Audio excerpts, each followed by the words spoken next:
Welcome to this Learn with Natick Explainer, where we help you learn faster and grow smarter. I'm so pumped you're joining us today because we are diving into the final, absolute masterclass chapters of Morgan Housel's brilliant book, The Psychology of Money.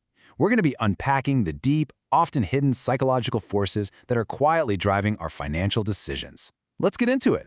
So, here is our roadmap of financial enlightenment for today. We're covering chapters 16 through 20. Touching on the completely different financial games we play, the power of stories, and finally, the author's own personal money confessions. All right, kicking things off with Chapter 16, titled You and Me. Let's take a look at why we're actually playing completely different financial games.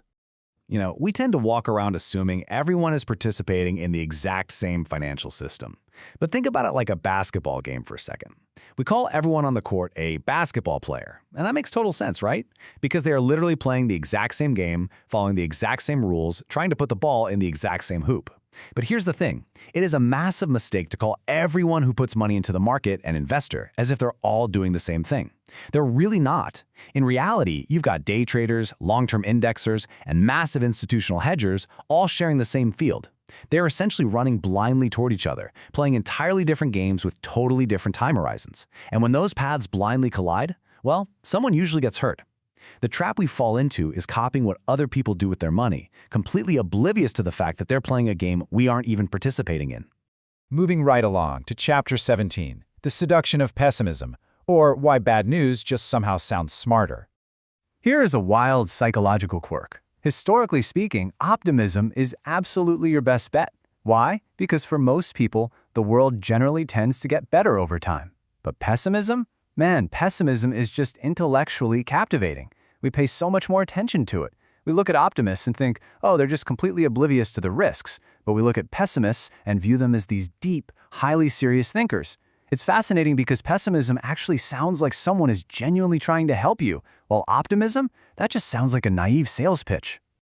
Historian Deirdre McCloskey hit the nail on the head here, saying that for whatever reason, people just love to hear that the world is going to hell. So why do we do this? Well, psychologist Daniel Kahneman explains this as an evolutionary shield. Organisms that treat threats as far more urgent than opportunities just have a much better chance of surviving and reproducing. Basically, missing a great opportunity meant you were maybe a little bit poor, but ignoring a threat, that meant you were dead. So we are literally biologically wired to obsess over the negative. To really see how this evolutionary shield impacts your wallet today, just look at this simple contrast. If someone comes up to you and says, hey, this stock is going to rise tenfold in the next year, your immediate instinct is probably to write them off, right? It sounds like absolute nonsense, a total scam.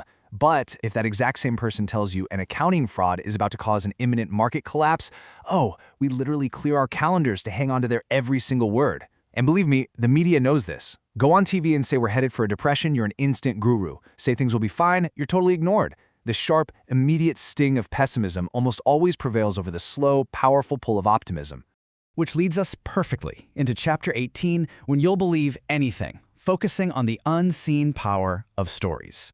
Let's zoom out to the macro level for a second and look at how these narratives actually dictate the entire global economy. Why do we believe these false narratives? Okay, imagine an alien observing Earth from, say, 2007 to 2009. If that alien only looked at the physical world, they would see the exact same factories, the exact same technology, and the same number of people. And yet the global economy completely collapsed. Why? Because the alien couldn't see the stories inside our heads. The only thing that literally changed between the stable housing market of 2007 and the brutal crash of 2009 was the narrative. We just stopped believing the collective story that housing prices were going to go up forever. It proves that stories are, without a doubt, the most powerful force in the economy. Think of them as either the high-octane fuel that lets all our tangible capabilities work, or the brakes that violently hold us back. And on a personal level, the book warns us of a massive psychological trap here. The more you want something to be true, like, say, a really risky investment making you rich, the more likely you are to just blindly believe a totally false story that wildly overestimates the actual odds of it happening. All right, bringing all these threads together, we arrive at Chapter 19, All Together Now. This is a cohesive summary of your own money psychology. This chapter starts off by reminding us of the extreme danger of taking financial advice without context. Housel uses this incredible analogy of a dentist appointment gone awry. I mean, think about it. Giving someone financial advice without knowing their specific goals, their risk tolerance, or their time horizon, that is just as dangerous as a dentist performing surgery on you completely blind. But to really wrap our heads around why people treat money the way they do today, we have to step back and look at the broader, multi-generational narrative. The text maps out the post-World War II American consumer story, and it moved in these distinct ways. It started with extreme uncertainty right after the war, shifted to very good times with a booming economy, then dipped into bad times, back to good, and so on. But the most crucial thread through all of this was the evolution of debt. As America boomed together, it boomed using debt that at the time wasn't really seen as a big deal. Taking on massive consumer debt became culturally accepted. It was just what you did. Recognizing that generational story is a huge light bulb moment. It helps us realize exactly why so many of us are culturally trapped in bad financial habits today. And finally, the ultimate payoff. Chapter 20, Confessions. This is where Morgan Housel actually reveals his own personal money rules. So after analyzing the psychology of literally the entire world, Housel turns the microscope on himself. His personal mission statement is actually beautifully simple. He says he is a passive investor, optimistic about global economic growth over the next 30 years. That's it. But by writing out this highly specific, deeply personal statement, he unlocks something incredible. A superpower, really. He can now safely ignore all the irrelevant market noise. Whether there's a recession next year or whatever the market did today, he just doesn't care. It simply doesn't matter to him because all of that belongs to a game he isn't playing.